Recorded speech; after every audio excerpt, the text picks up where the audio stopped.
This is going to be a quick video because I'm backstage at the Magic Circle in London getting ready for tonight's show. I'll be wowing the audience, I hope, with my particular brand of magic. But how has being a magician made me a better games master? And how can it make you a better games master too? I've got 5, maybe 6, 5 at least, top tips I'm going to give you that will make you a magical games master. Tip number 1, practice and rehearse. Obviously a magician needs to practice and rehearse, but you might not realize it, a game master does too. Every time you GM a game, you are getting better at it, you're practicing, you're getting in what we refer to as flight time. So you're going to be a better GM the more you GM, but you can also rehearse. Are you using a printed module that's got descriptions in it? Read those out loud before you start your game. If possible, record yourself, just a voice memo, record yourself running through that description and then listen back to it. Are there words you stumble over? Are there bits where it would be better if you went slowly? Or bits where, to make it more stressful, make it faster paced, you should speed up? Tip 2, misdirection. It's very important as a magician to make people look at one thing while something else is happening elsewhere. And as a GM, you can do this too. You can have them worrying about what's going to attack them from the front when something attacks them from behind.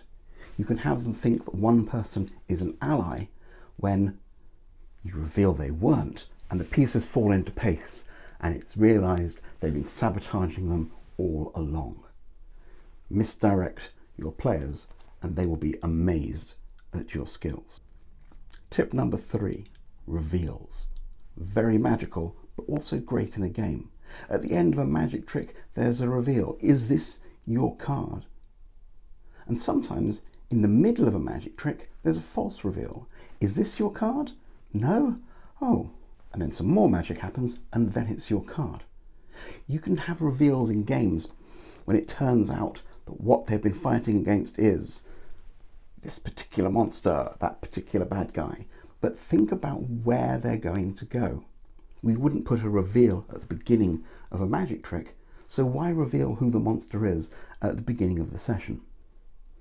Even better, you can do a mini cliffhanger if you can fit this in at the break in the session. You're getting near the halfway point, everyone's going to want a comfort break to get a drink. So, oh, we're going to have a break. Before we do, you turn around and it's ogres. Okay, 10 minutes and then we'll come back. Brilliant. Number 4, props. Props are great. Not just handouts or bits of paper you've scrumpled up to be the fragments of a scroll, but what if you're using a clock in your game, some sort of countdown?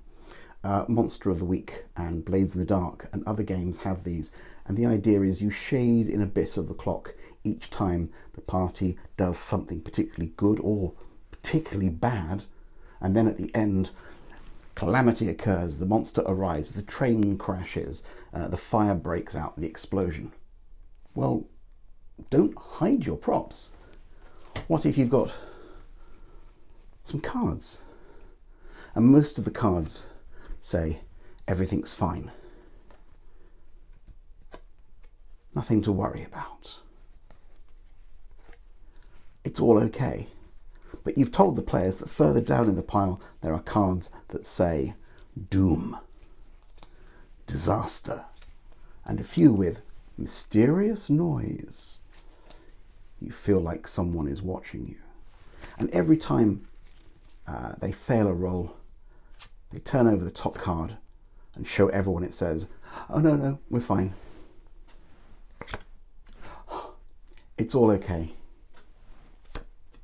What was that noise?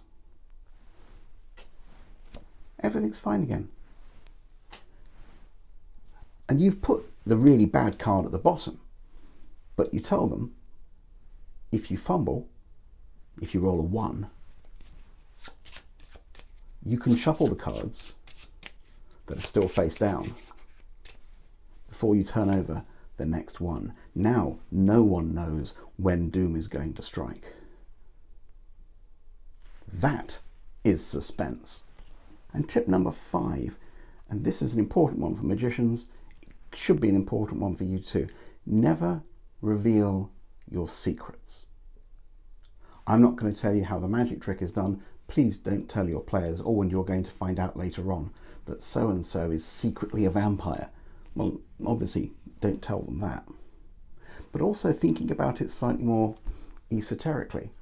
If partway through the game you suddenly go, oh, what if so-and-so is secretly a vampire? And then you start adding clues into that, so it's not just, ta-da, vampire. At the end of the session, when they say, oh my God, it was so amazing that so-and-so was secretly a vampire, don't say, yeah, I only thought of that halfway through. Preserve your mystery.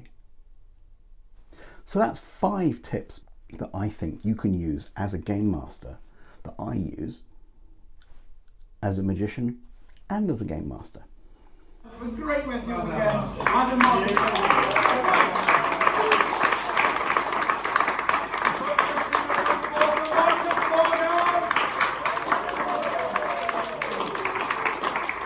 Well, that was a great show, and it's reminded me what my last tip was going to be, and that's this.